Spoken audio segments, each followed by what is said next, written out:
Neutralinojs versus Electron, which is better for desktop apps. So in today's video, we're comparing Neutralinojs and Electron, two popular frameworks that let you build desktop apps using web technologies like HTML, CSS, and JavaScript. If you're deciding which one to use for your next app, stick around, we'll break it down simply.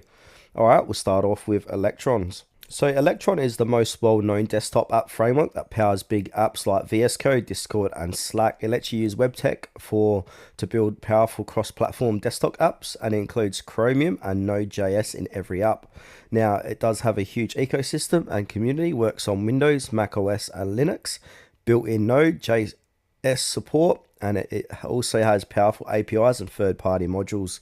There are some drawbacks. It is heavy. Electron apps can be large, 100 megabyte plus, uses more RAM and CPU, and slower startup time.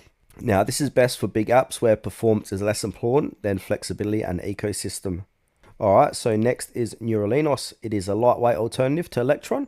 It uses your system's web browser engine, not bundle Chromium, which makes it much smaller and faster. Pros: very small file size, under 5 megabytes, low memory and CPU usage, fast startups, and snappy performance.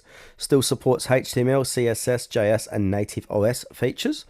There are some drawbacks: smaller community and fewer plugins, limited compared to Electron for complex features, no built-in Node.js, uses its own secure API bridge.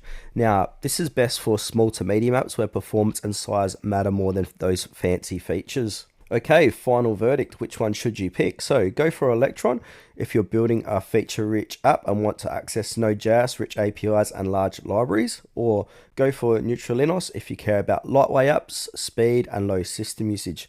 Great for simpler tools or internal apps. Both are great, it just depends on your project goals.